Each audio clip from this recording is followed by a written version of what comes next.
G'day folks, welcome to another Hang Loose Recluse News Bulletin. In today's breaking news, it appears that the moon lander that just landed on the moon yesterday has tipped on its side. They're facing some kind of issues. Let's go to a news story from Global News. Thank you.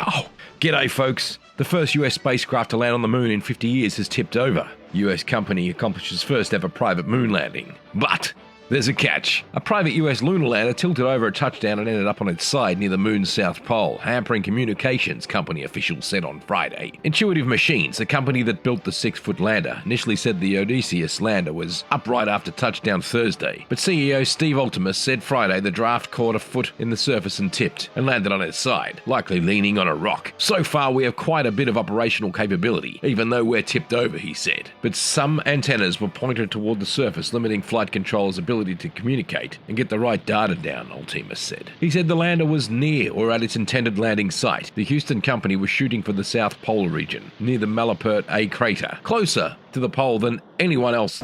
International rescue from Thunderbird 1. Closer to the pole than anyone else, so NASA could scout out the area before astronauts show up later this decade. It was the first US moon landing in more than 50 years since the Apollo era. With Thursday's touchdown, Intuitive Machines became the first private business to pull off a moon landing, a feat previously achieved by only 5 countries. The mission was sponsored in large part by NASA, whose experiments were on board. NASA paid $118 million for the delivery under a program meant to jumpstart the lunar economy. One of NASA's experiments was pressed into service when the lander's navigation system failed in the final few hours before touchdown. The lander took an extra lap around the moon to allow time for the last-minute switch to NASA's laser system. Anyway, folks, the moral of the story is the moon landing. Nothing but issues. What do they need on the moon anyway, guys? What do they even need to go to the moon? What are they going to do there? Harvest the air? Harvest the food? Harvest the sand so there's no moon left? Harvest the earth of the moon? I mean, come on, guys, get real. What are you guys trying to achieve by going there? How about you try and achieve a new government? That's right, let's get some new policies in place and get rid of the nitwits that we have to deal with in Parliament that are putting inflation prices up through the roof, putting rental prices up through the roof, and putting food prices up through the roof. Yes, nitwit governments need to be looked at. Don't worry about landing on the moon, guys. Start thinking about Earth and the people on Earth. Thank you.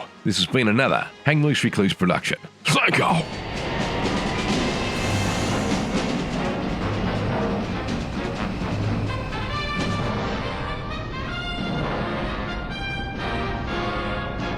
But wait, there's more. In this next random video, man stalls motorbike because he has socks over his shoes. Thank you. In today's random video, we come across a motorbike rider with socks over his shoes. Hey mate, you got a sock on your shoe.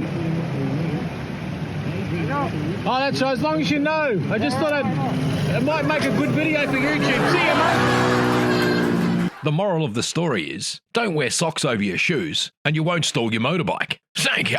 This has been another Hang Loose Recluse production. Thank you.